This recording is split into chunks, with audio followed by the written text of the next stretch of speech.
එතකොට ගන්න ඊගා අවස්ථාව එතකොට තුන්වෙනි අවස්ථාව ඊගා පිටුවල්ද ලියාගන්න I ධාරාවක් ගෙන යන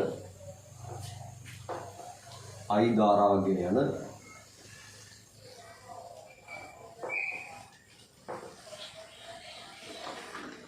අපරිමිත දිග ඇති අපරිමිත දිග ඇති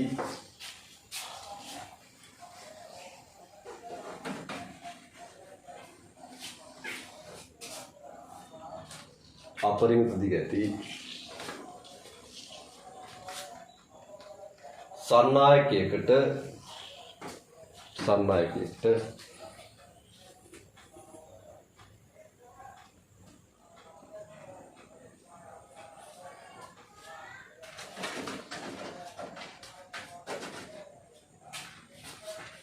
ආසන්න ලක්ෂයක ශේෂ්ඨ තීව්‍රතාව ආසන්න ලක්ෂයක ශේෂ්ඨ තීව්‍රතාව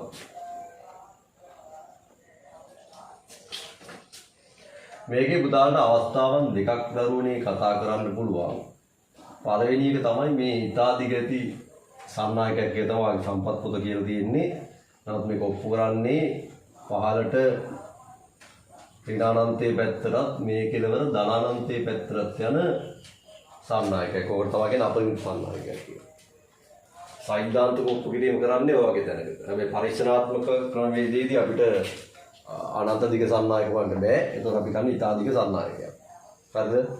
එතකොට සෛද්ධාන්තික අත්දැකීම් ටිකට පෙන්න තමයි මම මේ දෙන්නේ. මොකද වගේ මේ විදිහේ තියෙන එකක් චුම්බක ශේෂ්ත්‍ර වලට අදාළව තියෙන ඒ සම්පත් පොත ඒ කොටස ඩ්‍රාෆ්ට් කොපි එකක් විදිහට තියෙන එක. තාම ඒක ෆයිනල් වෙලා නැහැ. ඉතින් මේක ඉංග්‍රීසි පොතක් බලාගත්තොත් හරිය නැත්නම් මේක ඔප්පුගේ අත්දැකීම් අනුකලනයත් එක්ක ගිහින් බැලුවොත් ඉතාදිගයි කියන එක පරීක්ෂණාත්මක අවස්ථාවක් කියලා ගන්න පුළුවන්. නමුත් මේක ඇත්තටම හරිම විදිහට කියනවා නම් අපරිමිත ඒ කියන්නේ දෙකලවර අනන්ත දෙපැත්තේ තියෙනවා. අර පැත්තෙන් ධන පැත්තේ අනන්තයට යන්න ඕන y අක්ෂේ මේ පැත්තෙන් ඍණ පැත්තේ අනන්තයට යන්නට ඕන.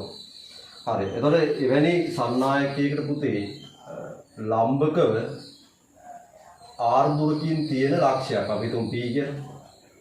එතන මෙයා I ධාරා කරගෙන යන සන්නායකයක්. මෙවැනි ලක්ෂයක ශේෂ්ඨ තීව්‍රතාව දැන් තලය ඇතුළට මෙතන ශේෂ්ඨයක් ඇති වෙනවනේ. මොකද්ද කියලායි ඔයගෙන් අහන්න යන්න. මේ ලක්ෂයක ශේෂ්ඨ තීව්‍රතාව. හරි. මෙතනදී අපිට ඔය ලක්ෂයේ ශේෂ්ඨ තීව්‍රතාව ඔප්පු කරන්න ඔයාලට බෑ. ඒක අනුකරණීය සංසිද්ධියක් එක්ක ඉන්නේ. ඒ නිසා ඔය වගේ තැනක ශේෂ්ඨ තීව්‍රතාව ඔබ මත තියාගෙන ඉන්න මොකද වායුසාරණීය පාවිච්චි වලට මේක අංශු මාත්‍ර ඇඳලා ඔප්පු කරන්න බෑ අනුකරණය ගෑවෙනවා.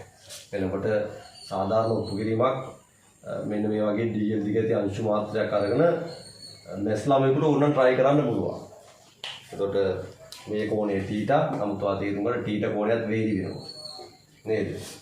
එතකොට ඔයාට මේ θ වෙනුවට අපිට මෙන්න මේ දුර වගේ අරගෙන හරි නැත්නම් ඔයාලට මේ පැත්තෙන් මෙහාට මයින් දිග අරලා ගන්න පුළුවන් මේක x වගේ අරගෙන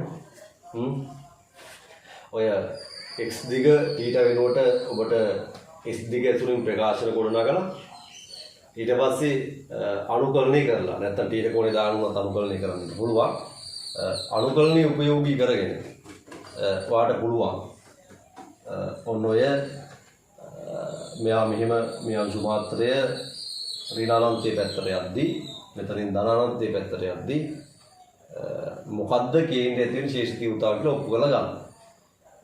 ඔප්පු කිරීම පියවර තුනක් මට පෙන්නන්න පුළුවන්. නමුත් ඒක මට අවශ්‍ය ගන්න නෙවෙයි. හරි. මගේ ඉංග්‍රීසි පොතක් ගත්තාම නිකම්ම මේ පියවර ටික බලා ගන්න පුළුවන්. නමුත් බයෝ ළමයින්ට නැති නිසා මම දැන් මෙතන එක කතා කරන්න යන්නේ නැහැ. හරි.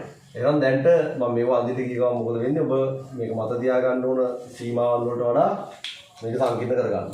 දැන්ට මම ඔච්චරයි වට මත තියාගන්න තියෙනවා. ඔප්පු කිරීම නේ. ඔන්න වගේ සන්නායකයකට ලම්බකව තියෙන දුර r වෙන්න ඕන. එතකොට එනම් සන්නායකයට ලම්බකව තියෙන r දුරකින් තියෙන p ලක්ෂයක ඔයාලට චුම්බක ශක්ති තීව්‍රතාව අනුකරණයෙන් පෙන්වන්න පුළුවන් k 2i බෙදීම r ගෙන් ලැබෙනවා. තාම සරලයි. අර තීටා වෙනුවට දෙක එන එක විතරයි වෙන්නේ. පැහැදිලිද? k 2යි i බෙදීම r ගෙන් ලැබෙනවා කියලා ගන්න පුළුවන්. ඔය හැම තැනම මතක තියාගන්න k කියන්නේ රික්තය සඳහා μ නෝට් බෙදීම 4යි වෙන්න ඕන. මම ඉතින් ඒක කියන්නේ නෑ. ඔබ ඒකට කලින් කියලා දීලා ආපු නිසා. හරි. එතකොට ඊගාවට මේකේ ඔය අපි කතා කරන්නේ සන්නායකයේ දෙකලවරම අපරිමිත නිසා. තැනක. ඊට පස්සේ අපිට ගන්න පුළුවන් සන්නායකයක එක් කෙලවරක් පරිමිත විට. එක් කෙලවරක් පරිමිතයි කියන්නේ පුතේ. ඔයාගේ සන්නායකයේ අනන්තයට දිව යන්නේ එක පොඩ් පැත්තක් විතරයි. අනිත් පැත්ත ඔබට පේන්න තියෙනවා මෙතන. මේ කෙලවර ඔබ දන්නවා. මේ කෙලවර යනවා අනන්තයේ පැත්ත. ඒතර මෙවැනි සන්නායකයක පුතාට r දුරින් ලක්ෂයක තීව්‍රතාවය හුවොත්. හරි. මේ වගේ තැනක ඉන්නේ. ඒත් දැන් ඔබ හිතන්න මේ ආගෙන් නිකන් කොහෙන් තැනකින් දෙකට කැපුවාම උඩ අර්ධය යට අර්ධය විතර වෙන් වෙනවා. එතකොට ඔයාලට එනම් පේන්න මේ අර්ධ දෙක කියන්නේ මේක දෙකට කැපුවාම එක කොටසක් සහ අනිත් කොටස ඇති කරන ශේෂ තීව්‍රතාවන් මෙන්න මේ ආගෙන් භාග වෙන්න එපේ. එහෙනම් අපිට කෙලින්ම කියන්න පුළුවන් මේක 2යි බෙදීම r ගෙන් k වතාවක් 2යි බෙදීම r ගෙන් භාගය. කියන අපරිමිත සන්නායකෙන් අපි භාගයක් කපලා ගත්තා කියලා හිතා ගන්නවා කෙලවරක් පරිමිත වෙච්ච අවස්ථාවක. ඊගාවට මේකේ c අවස්ථාව කියන්නේ ඔබට මොකක් හරි ඔය වගේ එක කෙලවරක් හරි පරිමිත සන්නායකයක් තිබ්බොත් ඒ සන්නායකය දික් කරන රේඛාවක් මත ඉස්සරහ එහෙම හම් වෙනවා. හරි. මෙහෙම සන්නායකයක් තියෙනවා. ඔය සන්නායකේ ඔන්න ඔහොම යනවා. ඒතකොට මේ රේඛාව මේ කෙලවර පරිමිතයි. ඒතකොට ඔයාලට වෙන්න මේ කෙලවර මෙහෙම දික් කරලා තියෙන ලක්ෂයක් උඩ. ඔයා හිතන්න මේ උද්ද ජාපයක් තියෙනවා. මෙතන මේ කෙලවර යනවා අනන්තයට. ඔහොම යනවා අනන්තයට. එතකොට මෙන්න මේ පරිමිත කෙලවර දික් කරලා ගත්තොත් මෙන්න මේ ලක්ෂ්‍ය උඩ ශේෂ තීව්‍රතාව මූල නිසා ඇති වෙන එක ඇහුවොත් ඒක බිඳුවයි. ප්‍රශ්න තියෙනවා පැනවන්න. හරි. එහෙනම් අපි කියනවා මෙන්න මෙහෙම මොකද්ද සන්නායකයක් අපිට දික් කරලා ගත්තොත්. එතකොට මේ දික් කරලා ගන්න සන්නායකය යනවනම් මොන හරි ලක්ෂයක් මතින් ඒ ලක්ෂයේ ශේෂ තීව්‍රතාව අපි කියනවා බිඳුවයි කියලා. හරි. ඒ කියන්නේ අපි කියනවා දික් කරලා සන්නායකයක් මත තියෙනවා ලක්ෂයක්. ඒ කියන්නේ මේ සන්නායකය උඩ නෙවෙයි. මේ සන්නායකය උඩ නෙවෙයි. මොකක් හරි පරිමිත ලක්ෂ කෙලවරක් තියෙන සන්නායකයක් ඒ පරිමිත කෙලවර අපි නිකන් දික් කරලා බලනවා. දික් කරලා බැලුවම මේ දික් කරන කොටස උඩ මොනවා හරි ලක්ෂයක් තියෙනවා නම් ඒ ලක්ෂවල ශේෂ තීව්‍රතාව බිඳුවක් විදිහට තමයි සලකන්නේ. මෙව එකක්වත් සම්පත් පොතේ දෙන්න නැහැ. මේ අඩුව මේ කියන කතාවක් දෙන්න නැහැ. ඒ කියන්නේ විභාගෙට ඉදිරියේදී ඒ වගේ ප්‍රශ්න එකක් නැතුව යාවි. නමුත් අපිට තාම මුකුත් කියන්නට බෑ. පාස් පේපර් වල අතීත කාලේ ප්‍රශ්න ආවනේ. පේපර් එක හදන්නේ රෝස සර්. එතකොට ඔය සම්පත් පොත නිෂ්පාදනය නැත්තම් නිපදවීම කරන්නේ සමහරට ඒක මුලින්දම රෝසර්ලා ඉන්න කලින් ඉඳන් පැනල් එකකින් කරා වෙන්නත් පුළුවන්. එතකොට අනික ඒක විභාග දෙපාර්තමේන්තුවෙන් නෙවෙයිනේ වෙන්නේ. එතකොට අපි දන්නේ ඔක කොයි විදිහට යයිද කියලා. හරි. ඒ කියන්නේ රෝසර් එක මේකේ ඔය පොත සම්පාදනය කිරීමේ සම්බන්ධයක් තියෙනවද කියලාවත් මම දන්නේ බලන්න ඕන. සංස්කරණය මම කියවලා බැලුවේ නෑ. මේකට කවුද දායක වෙලා තියෙන්නේ කියලා. හරි. රෝසර් දායක වෙලා නම් අපිට අනිවාර්යෙන් විශ්වාස කරන්න පුළුවන් මේකට එහෙම ගැටලුවක් වෙන එකක් නෑ. මේ කියන තීර සීමාව ඇතුළේ ප්‍රශ්න ටික එයි කියලා. එහෙම නැතුව ගියොත් ඉතින් අපිට සම්පත් පොත සීමාවෙන් ඉඳන් ඉගෙන ගන්න බෑ. ඊට එළියට ඉගෙන ගන්න වෙනවා. ඒකට හේතුව වෙන්නේ මොකද පේපර් එක හදන මිනිස්සයා පාස් පේපර් බේස් එක කුඩින් කරලා මේක හදන නිසා. නේද? ඒකට තප්පරක් ඉන්නවන් මේක සංස්කාරක මණ්ඩල කවුද කියලා හිතන් තියෙන්නේ.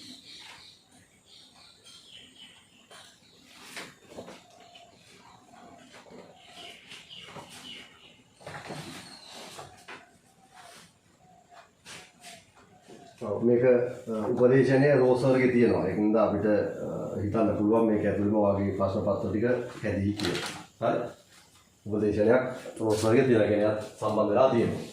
හරි. එහෙම ගත්තොත් ඔබට බොහෝට හැබැයි තාම මට මුකුත් කරන්න බෑ. මොකද මේවා තාම ඩ්‍රාෆ්ට් කොපි තියෙන. ඒ කියන්නේ සම්පූර්ණ වෙලා නැහැ. හරි. ඒ නිසා අපි ඉගෙන ගන්න විදිහට ෆුල්ම කොටස් ටික ඉගෙන ගමු. පස්සේ තව අවුරුද්දක් දෙකක් යද්දී මේක ඩ්‍රාෆ්ට් සත්යෙන් ඉදිරියට ඇවිල්ලා මේක ඕකේ වුණාට පස්සේ ඒක ඇතුළේ සීමාව අපි උගන්වන්න පුළුවන්. සායකට අපි පාස් පේපර් ලියුත් හැසිරෙන හැටි බලා ගන්න වෙනවා. දැන් ඉතින් ඔබට ගැටලුවක් නැහැ. අපි ටුට්ටක් එළිය රේන්ජ් එකට ඉගෙන ගන්න අපි මේ දෙන විදිහට. ඒකට කිසි ගැටලුවක් වෙන්නේ නැහැ. හරි. එහෙනම් අපි ඔය ටික පොඩ්ඩක් පෙන්න ගන්න ඕනේ. එහෙනම් දැන් ඔයාලට සන්නායකයේ අවස්ථාවන් දෙකක් ගැන කතා කරන්න තියෙනවා. සහ පොයින්ට් එකක් දා ගන්න තියෙනවා. පරිමිත සන්නායකයක පරිමිත කෙලවර දික් කරපු ලක්ෂයක් මත නම් ඉන්නේ. නැත්නම් පරිමිත කෙලවර දික් කරුවාම ඒ දික් කරන රේඛාව උඩ මොනවා හරි ලක්ෂයක් තිබ්බොත් ශේෂ තීව්‍රතාව බිඳුවක් වෙනවා කියන කාරණා ටිකක්. හරි. එහෙනම් ඔය ටික අවස්ථා තුනක් යටතේ බෙන්න ගන්න තියෙනවා. හරි. පුතාලා ලියාගන්න ඒ අවස්ථාව ලියන්න. ඒ කියන අවස්ථාව ලියන්න. සන්නායකයේ දෙකලවරම අපරිමිත විට. සන්නායකයේ දෙකලවරම අපරිමිත විට කියලා කමාවක් දාන්න.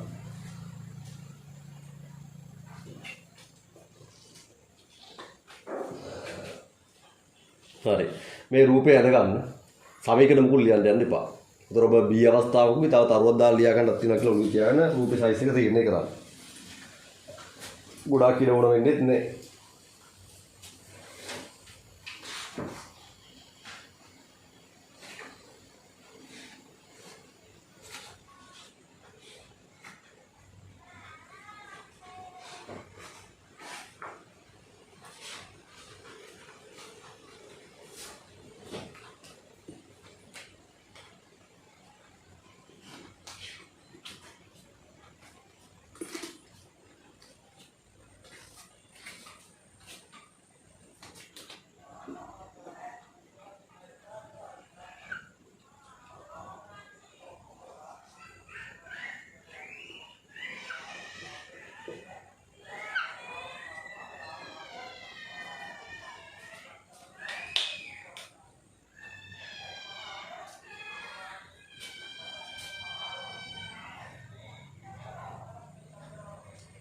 අරකට ඉවරලා ලියන්න.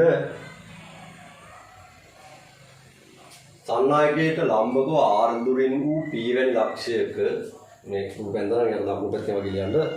සන්නායකයට ලම්බකව සිම්පල් R දුරින් වූ P වැනි ලක්ෂයක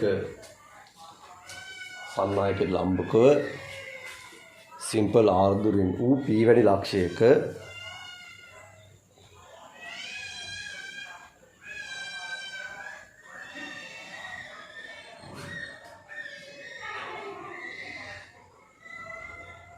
චුම්බක ශ්‍රාව ඝනත්වය P වෙන ලක්ෂයක චුම්බක ශ්‍රාව ඝනත්වය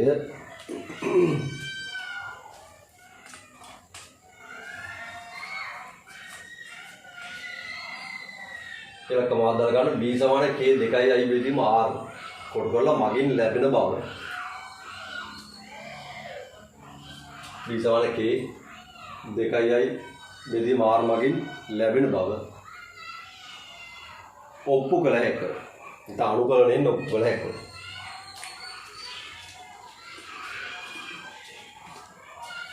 K 2i බෙදීම R මගින් ලැබෙන බව ඔප්පු කළ හැක.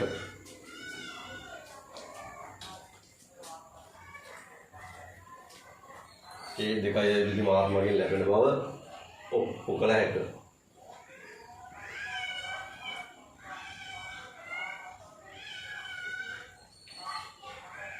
හරි. දැන් පුතාලා ගන්න B අවස්ථාව. B අවස්ථාව. සන්නායකයේ එක් කෙළවරක් පරිමිත විට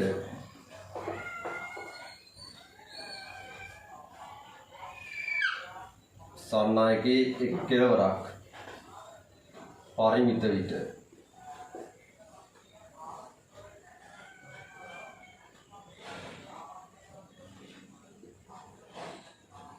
ආරපෙන්නට පුළුවන් මේ තමයි පරිමිත කෙළවර.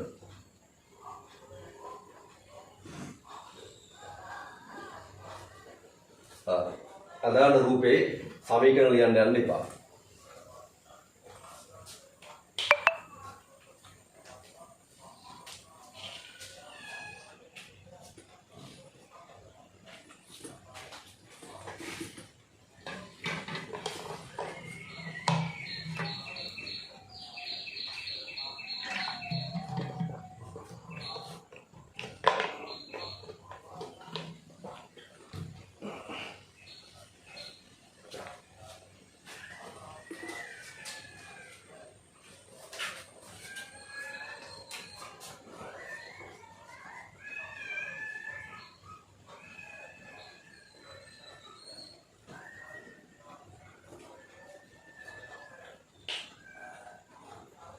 හරි. පුතා රූපය නම් ඉවර නම් දකුණු පැත්තෙන් ලියාගෙන යන්න මෙන්න මෙහෙම. රූපය නම් ඉවර නම් දකුණු පැත්තෙන් ලියා යමු.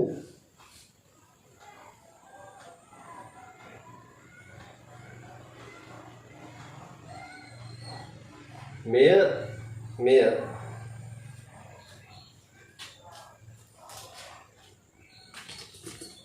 දෙකලවර අපරිමිත සන්නායකයෙන්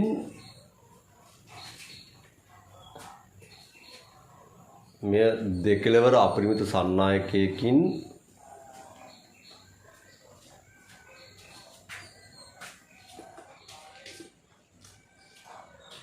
එක් අර්ධයකට සමාන වේ.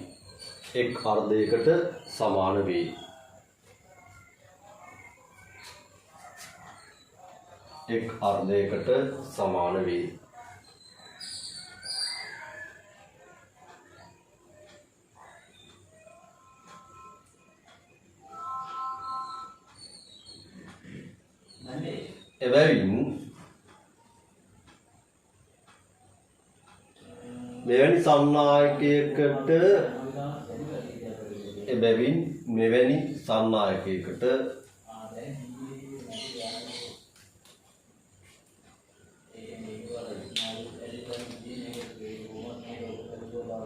එබැවින් මෙවැනි සන්නායකයකට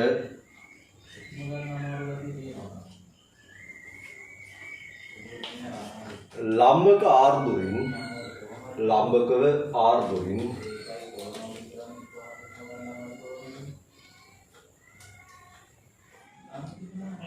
ඌ ලක්ෂයක චුම්බක ශ්‍රාව ඝනත්වය ලියන්න. මෙන්න මේක ලියලා මගින් ලැබී කියලා ලියා ගන්න.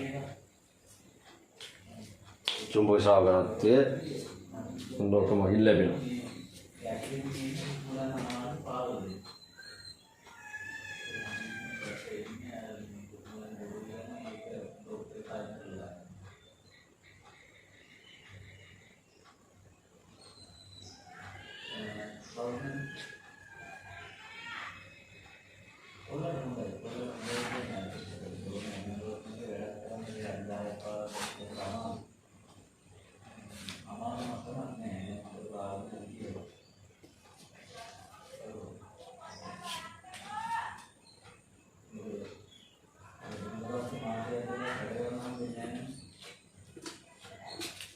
මගින් ලැබේ.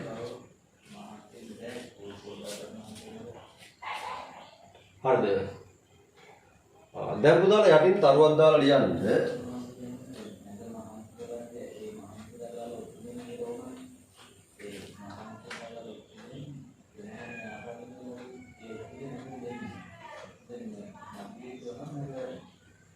දැන් සන්නායකයක පරිමිත කෙලවරක් දික් කරන විට සන්නායකයක පරිමිත කෙලවරක් දික් කරන විට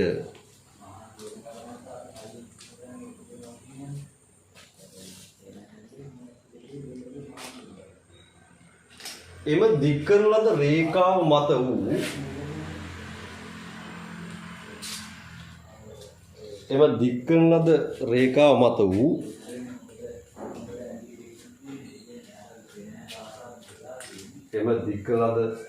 රේඛාව මත වූ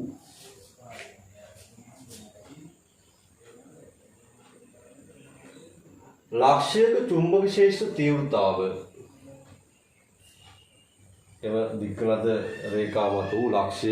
චුම්බක ශේෂ්ඨ තීව්‍රතාව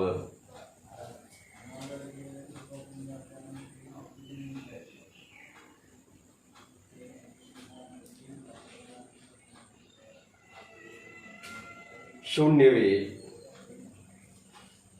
දික් කරන රේඛාව මත වූ ලක්ෂයක චුම්බක ශේෂ්ඨ තීව්‍රතාව ශූන්‍ය වේ.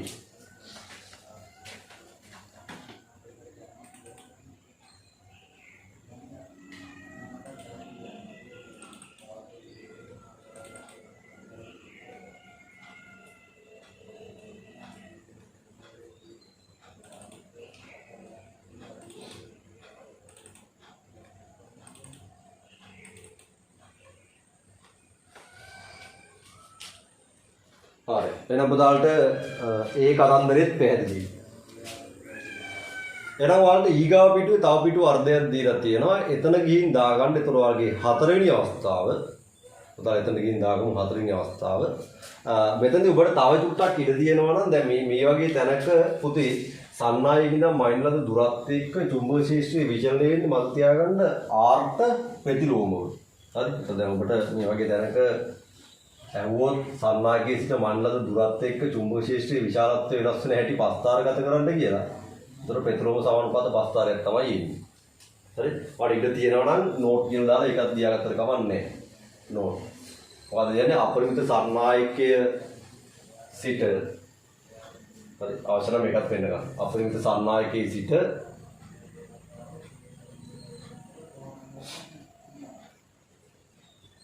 ඊට ලම්බකව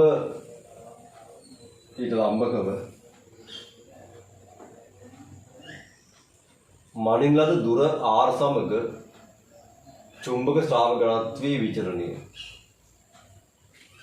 උතර ඔබ කියන්න ඕන B සමානයි සමානුපාතිකයි 1ට R. උතර ඔය විදිහ තමයි හැසිරෙන්නේ. හරි. ඊට තියෙනවා නම් ඔකත් පෙන්වලා තියන්න. අපරිමිත සන්නායකයේ සිට මනින් ලබන ලම්බක දුර R සමග චුම්බක ස්‍රාව ඝනත්වයේ විචලනය. අපිට ඔක ඉතින් මේ පැත්තට ඇඳලා පෙන්නන්න පුළුවන් ඕන. හරි. එතකොට ඒක මේ පැත්තට අඳිද්දි දැන් මේක තලය මේක තුනටනේ මේ පැත්තෙන් තලය ඉවතට. ඒක නිසා කෙනෙකුට මේක ඍණ වෙන්න අඳින්නත් පුළුවන්. මේ පැත්තේ කොයි පැත්තටම අඳින්නත් පුළුවන්. මේක තියෙන තලය තුනට. එතකොට තලයෙන් විතර ඉවතට. මේ පැත්තෙන් තලය ඉවතටනේ පුතේ. මේ පැත්තට මැන්නු. දවා එක ඍණ කියලා දාලා කමක් නැහැ මෙතන ඉඳලා. පැහැදිලි නේද? ඒ කියන්නේ පෙතුලෝම සමානුපාත පස්තාරයක් එන්නේ. හරි. බලන්න ඒක ගැටලුවක් නැහැ කියලා මට හෑන්ඩ් සිග්නල් එකක් දෙන්න. ඒ කිව්ව කතාවක් තේරුණාද? මොකක්ද තාත්තේ හෑන්ඩ් සිග්නල් එකක් දෙන්න බලන්න. දැන් මේ පැත්තට ගත්තොත් තලයේ උඩට දාන කියලා ගත්තොත් තලයෙන් ඉවතට ගන්න වෙන්නේ ඍණ කියලා. විශාලේ ගන්නේ. හරි. ඒකට ලම්බක දුර දෙපැත්තටම වයින්න පුළුවන් නිසා ඔබ දාන පැත්තට මේ පැත්ත කියලා ගත්තොත් අනිත් පැත්තට වයින්නත් පුළුවන්. එතකොට මේ පැත්තට අඩු වී යනවා මේක ඍණාගකින් පටන් ගන්න අඩු වී යනවා විශාල. ඍණ කියන්නේ ඒතර මේක විශාලත්වයේ පෙන්වන ලකුණු නෙමෙයි දෛශකයක් නේද ඍණ කිව්වම දිශාවනේ පෙන්වන්නේ මේක. ඔබ තේරුණා. මේ දිශාවට නෙවෙයි මේක තියෙන කියන අදහසයි මේ තියෙන්නේ. හරි. පොඩ්ඩක් ඔයාලට පෙන්න ගන්න පුළුවන්. මම හිතන්නේ ඉතින් ඉඳ ඇති ඔයාලා කරුණා කරන එකට ගත්තොත්.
හරි.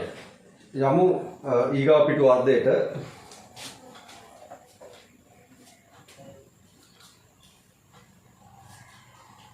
I ධාරාවක් ගෙන යන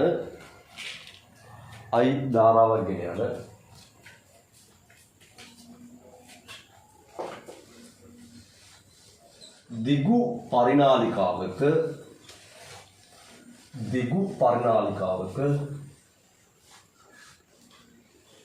අක්ෂය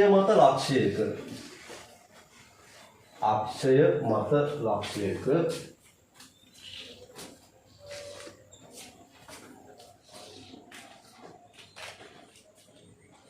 චුම්බක ශේෂ්ත්‍ර තීව්‍රතාව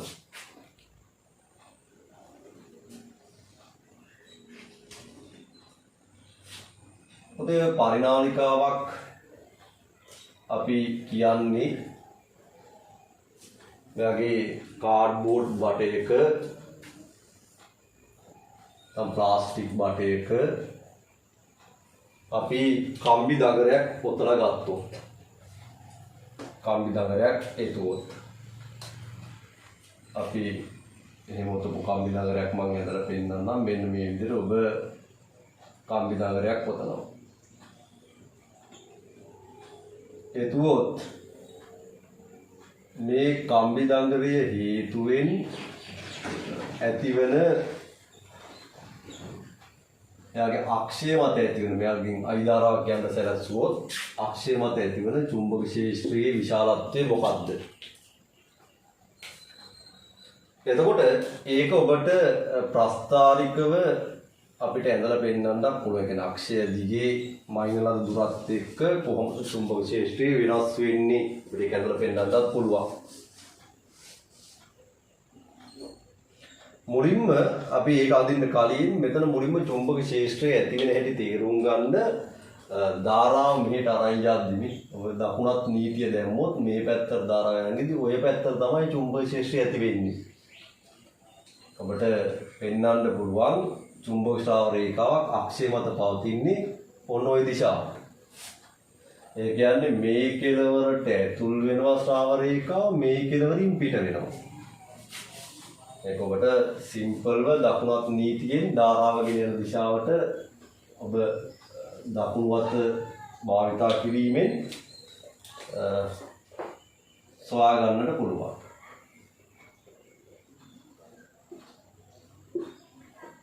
ඒවා නේද? චුම්ටක් මම ඒකත් පෙන්න ගන්න පුළුවන් විදිහට මේක ඇඳ ගන්න.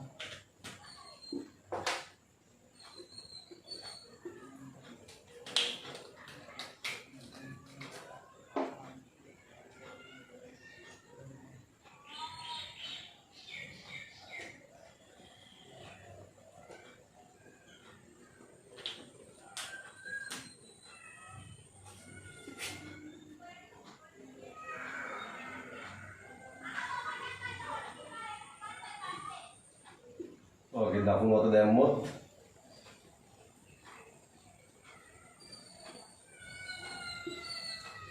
හරි ධාරාව කැරකෙන පැත්තට ඇඟිලි හතර යොමු කරලා ගත්තොත් චුම්බක ක්ෂේත්‍රය මේ පැත්තට කියලා පේනවා. පැහැදිලි නේද ඒක? එතකොට ඔබට චුම්බක ශ්‍රාව රේඛාවක් මේ පැත්තෙන් කෙළවරින් ඇතුල් වෙලා මේ කෙළවරින් පිට වෙනවා. අපි දන්නවා චුම්බක ශ්‍රාව රේඛාවක් ඇතුල් වන කෙළවර තියෙන S අග්‍රයක්. පිට වෙන කෙළවර තියෙන N අග්‍රයක්. එහෙනම් අපිට මේක කියන්න පුළුවන් මෙයාගේ දෙකෙළවර S සහ N විදිහට හැසිරෙන දණ්ඩ චුම්බකයක හැසිරීමක් තමයි මෙන්න මේ පර්ණාලිකාව පෙන්වන්නේ පුතේ.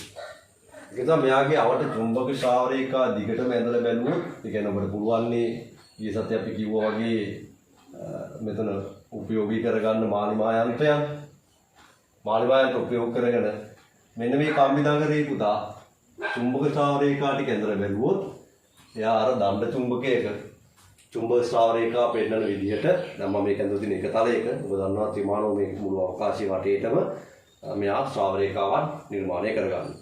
එතකොට දැන් මම මේ වෙලාවේ මේ B කියන චුම්බක ක්ෂේත්‍රය අක්ෂය මත තියෙන ලක්ෂවල අක්ෂය දිගේ තියෙන ලක්ෂවල ක්ෂේත්‍ර තීව්‍රතාව තමයි මේ පස්තාරේ පෙන්වන්න යන්නේ. මේ B කියන්නේ අක්ෂය මත ලක්ෂයක ක්ෂේත්‍ර තීව්‍රතාව. මෙතන දාන්නේ අක්ෂය දිගේ මන්නද දුර.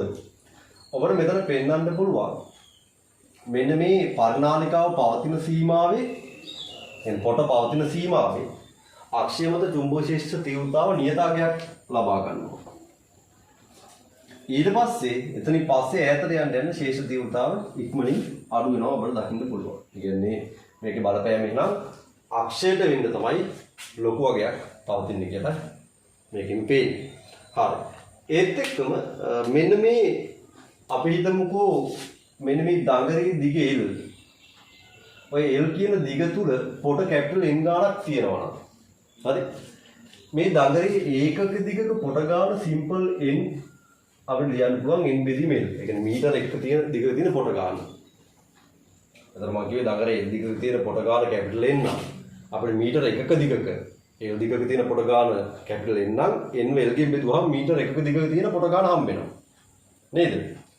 එතකොට අපි ඒකට කියනවා දඟරේ ඒකක දිගක පොට ගාණ කියලා. එහෙනම් දඟරේ ඒකක දිගක පොට ගාණ සිම්පල් N නම් පුතේ අන්න මෙන්න මේ අක්ෂය මත ශේෂ්ඨ තීව්‍රතාව mu naught ni කියන ප්‍රකාශනෙන් ලැබෙනවා කියලා ඒකත් ඔප්පු කරලා තියෙනවා. ඒකට වඩා ඔප්පු ගන්න බෑ. අවසානට වඩා ඔප්පු ගන්න බෑ. ඒතර ඔබට තියෙන දැනගෙන ඉන්න. මේවා තුන්වා දැනගෙන ඉන්න ඕනේ. හරි. එහෙනම් ඔබට අක්ෂය මත ලක්ෂයක ශේෂ්ඨ තීව්‍රතාව mu naught ni. ඒතර n කියන්නේ පර්ණාලිකාවේ මීටර 1 දිගක පොට කීයක් තියනවද ඒ පොට ගන්න. ඉතින් ඔය පර්ණාලිකාව උඩ මේ වගේ දඟර අපිට විස්තර වශයෙන් ඕනනම් ඔතන්න පුළුවන්. ඒතකොට අපිට ඕනනම් කිව්වොත් පර්ණාලිකාවේ එක මත එක දඟර සිම්පල් p ගානක් ඔතන තියෙනවා නම්. ඒතකොට අක්ෂය මත ශේෂ තීව්‍රතාව ඔබට ලියන්න පුළුවන්. ඔන්න ඔය උත්තරේ වැඩි කරන්න පුළුවන් ඒ විස්තර ගාන. හරි. විස්තර ගාන ඒ කියන්නේ එක විස්තරයකින් ඇති කරනවා මෙච්චරයි. විස්තර දෙකක් නම් ඒ වගේ දෙගුණයක් තුනක් නම් තුන් ගුණයක් යනවා. එහෙනම් අපිට පර්ණාලිකාවේ අක්ෂය මත චුම්බක ශේෂ්ත්‍රයේ ප්‍රබලතාව වැඩි කරන්න දඟර එකක් මත එකක් අපිට ඔතන්න පුළුවන්. එකක් මත එකක් ඔතන්න පුළුවන්. හරි.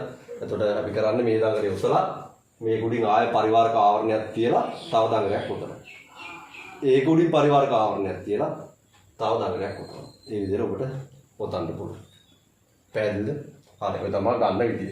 ඊට පස්සේ ඔබට පේනවා මාධ්‍ය මතත් මේක තීරණය වෙනවා. අපිට සාමාන්‍යයෙන් පර්ණාලිකාවේ අක්ෂය තුල රික්තයේ හෝ වාතයේ තියෙනවට වඩා පර්ණාලිකාවේ අක්ෂය මෘදු යකඩ වලින් පිළිවුවොත්. ඒ කියන්නේ උතන මේ සිලින්ඩරාකාර බටේ ඇතුළට මෘදු යකඩ වලින් හදපු ඇන රින්ග් ගෙවුවොත්. නැත්නම් මෙතන මෘදු යකඩ වලින් හදපු ඇන මිටියක් උඩ මේක ගෙවුවොත් අපි කියනවා චුම්බක ශේෂ්ත්‍රයේ ප්‍රබලතාව මීට වඩා වැඩි වෙනවා. ඒ කියන්නේ අපිට පේනවා මෙතන මාධ්‍යයට අනුවම තියෙන්නේ. ඒතකොට මාධ්‍යයේ පාරේ ගම්මිතාව වැඩි වෙන්න ඒ චුම්බක ශේෂ්ත්‍රයේ ප්‍රබලතාවත් වැඩි වෙන්න බාරයි. හරි. ඉතින් ඔබට ඔය වගේ මේකේ කාරණාවන් කිහිපයක් පෙන්න ගන්න පුළුවන්. අපි ඒව ටික ලියන්න යමු. හරි. එහෙනම් අපි මුලින්ම කතාව දකුණු පැත්තේ නෝට් එකක් විතර දාගමු. වම් පැත්තේ පුතාලා මෙන්න මේ පර්ණාලිකාව සහ එයාගේ අක්ෂය ඔස්සේ චුම්බක ශේෂ්ත්‍ර විචලනය වම් පැත්තේ අද ගන්න. දකුණු පැත්තේ නෝට් එක ලියන්න ඉඩ තියාගෙන. හරි. එහෙනම් පුතාලා ඉක්මනින් දියලා ඔය ටික පෙන්නගෙන මට හෑන්ඩ් සිග්නල් එකක් දෙන්න වැඩි ඉවරයි කියලා.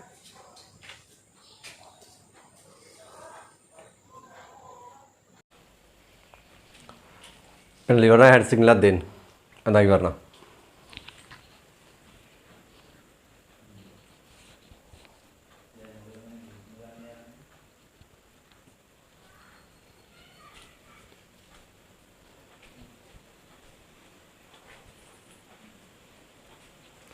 හරි. ඔයාලා දකුණු පැත්තෙන් පුතේ ලියාගෙන යන්න. මෙන්න මෙහෙම දකුණු පැත්තෙන් ලියාගෙන යන්න.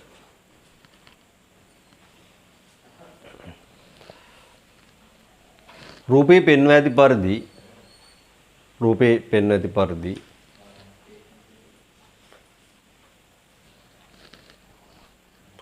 පරිවාරක ද්‍රව්‍යකින්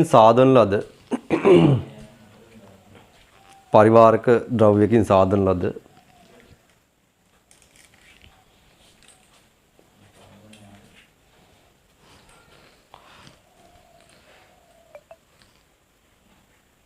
සිලින්ඩරාකාර බම්බුවක් වටා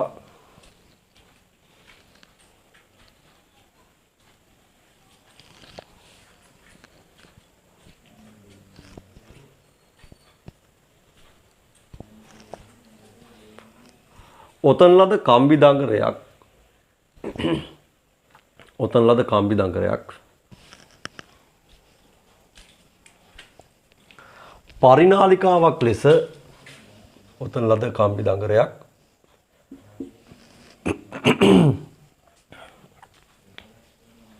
පරිනාලිකාවක් ලෙස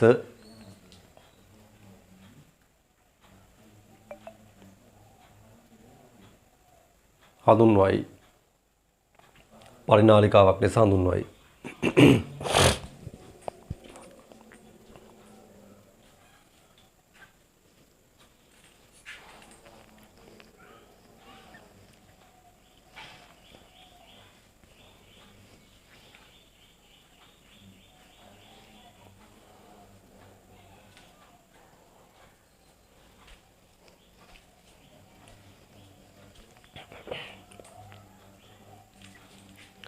හරි. ඊට පස්සේ වෙනම ලියන්න පරිනාලිකාවේ L දිගක පොට කැපිටල් N ගණනක් ඇතනම්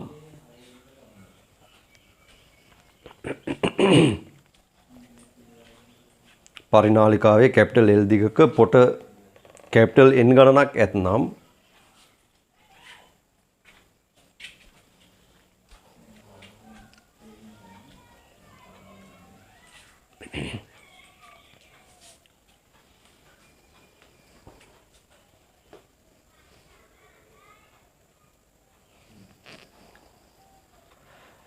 ලියන්න ඒකක දිගක පොට ගන්න සිම්පල් n සමානයි ඒකක දිගක පොට ගන්න සිම්පල් n සමානයි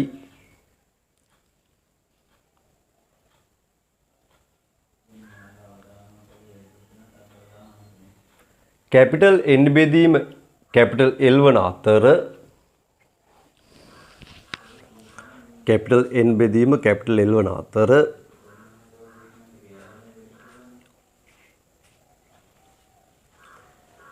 මෙවැනි දඟරයක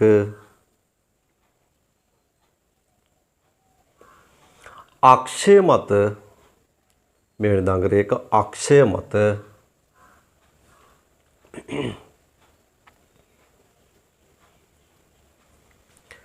චුම්බක ශේෂ්ත්‍ර තීව්‍රතාව B සමානයි mu naught Ni කොටු කරලා මගින් ලැබේ.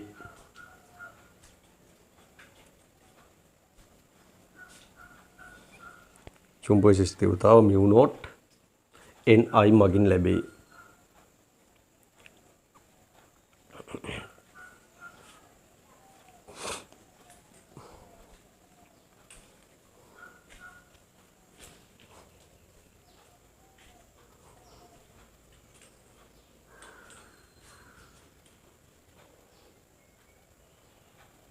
ආය වෙනම ලියාගෙන යන්න.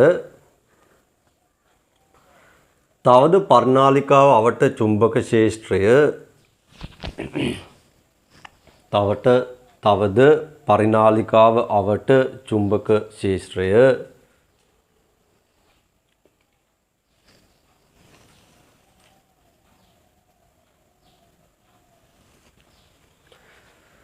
දණ්ඩ චුම්බකයක් අවට චුම්බක ශේෂ්ත්‍රයක් මෙන් වන අතර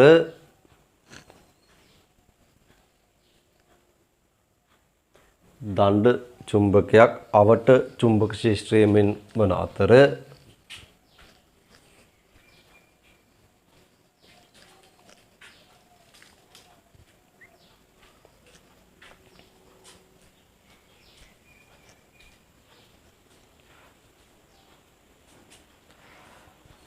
පරිනාලිකාවේ දෙකළවර චුම්බක ද්‍රවීයතාවන්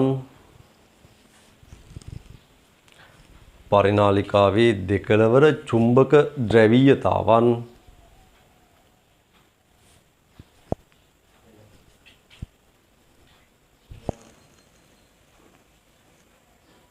මැස්වෙල්ගේ කස්කුරුප්පු නීතියෙන් මැස්වෙල්ගේ කස්කුරුප්පු නීතිය උපයෝගී කරගෙන කියලා ගන්න. මැස්වෙල්ගේ කස්කුරුප්පු නීතිය උපයෝගී කරගෙන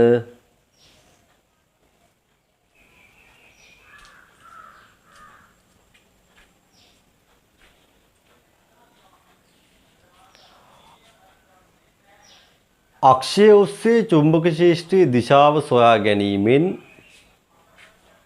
අක්ෂය ඔස්සේ චුම්බක ක්ෂේත්‍රයේ දිශාව සොයා ගැනීමෙන් අක්ෂය ඔස්සේ චුම්බක ක්ෂේත්‍රයේ දිශාව සොයා ගැනීමෙන් නිර්ණය කළ හැක අක්ෂය ඔස්සේ චුම්බක ක්ෂේත්‍රයේ දිශාව සොයා ගැනීමෙන් නිර්ණය කළ හැක නිර්ණය කළ හැක හරි නේද? ඊගා පොයින්ට් එක ලියන්න. තවද අක්ෂය ඔස්සේ චුම්බක ක්ෂේත්‍රය ඊගා පොයින්ට් එක තවද අක්ෂය ඔස්සේ චුම්බක ක්ෂේත්‍රය ප්‍රස්ථාරයේ පෙන්වා ඇති පරිදි විචලනය වේ. ප්‍රස්ථාරයේ පෙන්වා ඇති පරිදි විචලනය වේ. අක්ෂය මත තමයි නියතාගයක් පේන්නේ. ඒ කියන්නේ පර්ණාලිකාව තුල කොටස නියතාගයක් තියෙන විදිහට විචලනය වීමක් තමයි දකින්න පුළුවන් වෙන්නේ. හරි. එතකොට පුතාලා බයෝසාවර්ට් නියමයේ උපයෝගී කරගෙන චුම්බක ක්ෂේත්‍ර තීව්‍රතාවන් හොයාගන්න හැටි පුතේ කතා කරලා අවසానයි. එතකොට ඇත්තටම දැන් පාඩම ඔයාලට ඕනම ගැටලුවක් හදන්න පුළුවන් තැනට අරගෙන ගිහින් තියෙනවා අපි. නමුත් මේකේ ගණන් ටිකක් සාකච්ඡාව කරන්න වෙනවා. ඒකත් එක්ක තමයි ඔබට මේකේ ගැටලු විසඳීම කරන්න පුළුවන්. රිවිෂන් දරුවන්ට ඉතින් ওই ටික මතක නම් දැන් ගණන් හදන්න පුළුවන්. සිද්ධාන්ත දරුවට ලබන සතියේ වෙද්දී මේකේ ගැටලු හදන්න පුළුවන්. එතකොට අපි ලබන සෙන්සුරාදා පන්තියේදී අපි විද්‍යුත් ශාස්ත්‍ර ඉවර කරුවට පස්සේ දිගටම සැප්තැම්බර් මාසය ඇතුළේ සෙන්සුරාදා සහ බ්‍රහස්පතින්දා කියන දවස් දෙක ඔක්තෝබර් මාසෙත් පළවෙනි සතිය වෙනකන් වගේ යන්න වෙයි. චුම්බක ශාස්ත්‍ර ආවරණය කිරීම කරනවා. ඒ කියන්නේ සැප්තැම්බර් මාසය ඇතුළේ සම්පූර්ණ චුම්බක ශාස්ත්‍ර පාඩම ඉවරයක් කරලා දානවා. හරි. ඒතර ඔය විදිහට තමයි අපි ප්ලෑන් එක හදලා තියෙන්නේ. එතකොට ඒ ප්ලෑන් එක අනුව කටයුතු කරන්න. එතකොට මෙතනින් පස්සේ තාම මට එක දරුවෙක් නම් ප්‍රශ්න වගේක් එවලා තියෙනවා පේපර් එකේ 44 47 50 කියලා. මෙන්න මෙහෙම කරමු. ඔයාලට මේ සාකච්ඡා කරන්න අවශ්‍ය ප්‍රශ්න සියල්ලම හැමෝම දැන් මම මෙහෙම කරන්නම්. ඔයාලගේ පේපර් ක්ලාස් එකේ ගෲප් එක ඔයාලට මැසේජ් කරන්න පුළුවන් විදිහට ඕපන් කරන්න. මට මතක හිටියේ ඒක ඕපන් වෙලාද මන්ද තිබ්බේ. මැසේජ් කරන්න පුළුවන් විදිහට ඕපන් කරනම් ඔයාලා ඒකට මට ටට්ටක් ගාලා ඔයාලට සාකච්ඡා කරන්න ඕන ටික එවන්න. හරි. එතකොට ඒ ප්‍රශ්න ටික අරගෙන මම එක්කෝ ආයේ වෙන දිනයක් ලබාගෙන මේක සාකච්ඡා කිරීම කරන්න වෙනවා. එතකොට ඒක හැබැයි මට වෙන දිනයක් ගන්නවට වඩා ඔයාගේ තියරි ක්ලාස් එක පිටිපස්සේ කරන එක තමයි ලේසි. හැබැයි රිවිෂන් ළමයින්ට එතකොට ගැටලුවක් එනවා. හරි. එහෙනම් මෙහෙම කරමු. මම රිවිෂන් එක පිටිපස්සේ මේක කරන්න එහෙමනොත් දාගන්නම්. මෙතන දැන් ඔක්කොම අහනවා නම් මට ඕන නම් තව ඉතින් පැය භාගයයි තියෙන්නේ. දැන් ඔය අහලා තියෙන ප්‍රශ්න තුන නම් කියලා දෙන්න පුළුවන්. පැය භාගයක් වගේ පාවිච්චි කරලා කියලා දෙන්න පුළුවන්. හැමෝම මේවල නැති නිසා මම වැඩි අත්හැරලා දෙන්නේ. හරි. එතකොට එහෙනම් මෙහෙම කරමුකෝ. මම රිවිෂන් ගෲප් එක ටෙලිග්‍රෑම් ගෲප් එක ඕපන් කරන්නම්. ඒකට ඔයාලට ඕන ප්‍රශ්න ටික දාලා තියන්න. මම ඒකට මොනවා හරි ක්‍රමයකට විවරණයක් ඔයාලට ලබා දෙන්නම්. හරි. කොහොම හරි ක්‍රමයකට ලබා දෙන්නම්. බැරුවම ගියොත් රිවිෂන් දවසේ, ඒ කියන්නේ බදාදා ලබන බදාදා රිවිෂන් දවසේ මම අනිවාර්යෙන් ඔයාලට ඒ ප්‍රශ්න ගොඩක් බෑ. ඒ පේපර් එකේ ප්‍රශ්න උඩරිම මම 10ක් වගේ රේන්ජ් එකක් වෙනකන් සාකච්ඡා කරලා දෙන්න පුළුවන්. හරි. ඒතකොට ඔයාලට අහන්න තියෙන ඒවා ගෲප් එකට කමෙන්ට් කරලා තියන්න. ඒතකොට මම ඒ ප්‍රශ්න 10 ඩිස්කෂන් එකක් දාන්නම්. හරි. එහෙනම් අපි අදට තීරි පන්ති මෙහෙම නවත්තමු. එහෙනම් මම තව චුට්ටකින් ඔයාලගේ ටෙලිග්‍රෑම් ගෲප් එක ඔයාලට මැසේජ් කරන්න පුළුවන් විදිහට පේපර් ක්ලාස් සහ රිවිෂන් කියලා ඔයාගේ රිවිෂන් ගෲප් එක තමයි ඕපන් කරන්නේ. ඔපඩයින් ඔයාලට රිවිෂන් ගෲප් එක මට මතක නැහැ පේපර් ක්ලාස් කමන්නේ රිවිෂන් ගෲප් එක ඕපන් කරනවා. රිවිෂන් ගෲප් එකට දාන්න ඔයාලට මොනවද අවශ්‍ය වෙන්නේ කියලා. හරි. එහෙනම් සමන්ට අවශ්‍ය ටික. ඒ රිවිෂන් ගෲප් එකේ කවුරු හරි නැති කෙනෙක් ඉන්නවා නම් මම පේපර් ක්ලාස් ගෲප් එකත් ඕපන් කරලා තියන්නම්. හරි. ඔය දෙකෙන් එකකට දාන්න. හරි. එහෙනම් අදට ඔය ඇති ලබන සතියේ අපිට පුළුවන් මේ පාඩමේ ගණන් ටික අදලා පාඩම සෑහෙන තැනකට ඉවරයක් කරලා දාගන්න. ඊගාවට අපිට ඉදිරි ටිකේදී කියන්නේ මේ මාසය ඇතුළේ ඔයාගේ මේක ඉතුරු පාඩම් ටිකත් සියල්ලම හම්බෙන ටියුට් එක මම සෙට් කරලා තියෙන්නේ සහ ධාරා විද්‍යුත් ටියුට් එක. මේ විදිහේ ධාරා විද්‍යුත් දැන්ට දීලා තියෙන ටියුට් එකේ සම්පූර්ණම ඔයාලගේ වීඩියෝස් ටික දාලා ඉවරයි අගෝස්තු මාසය ඇතුළේ. එතකොට මේ සැප්තැම්බර් මාසෙට නිබන්ධන නිකුත් කරද්දී ඒක දැන් ලබන සතියේ එන්ඩ් එකේ වගේ පටන් ගන්නවා අපි. එතකොට චුම්බක ශේෂ්ඨ පාඩම් සියල්ලමට එක ටියුට් එකකුයි ධාරා විදුත් ඉතුරු පාඩම් සියල්ලටම වගේ හෝ පාඩම් දෙකකට වගේ තව ටියුට් එකකුයි නිකුත් වෙයි. හරි. එතකොට ඒ ටිකත් අරගන්න. මොකද මේ සැප්තැම්බර් මාසයේ පුරා චුම්බක ශේෂ්ඨ යන තියෙනවා. ඒකෙදි රිවිෂන් ළමයින්ට වෙනම ටියුට් එක හම්බ වෙනවා. තීර ළමයින්ට තීර ටියුට් එක වෙනම හම්බ වෙනවා. හරි. එහෙනම් ඒකත් මතක් කරනවා. ඔය අද රැතේ අපි ලබන සතියේ හම්බෙමු. එතෙක් සුබ සතියක්. ආයුබෝවන්. පරිස්සමෙන්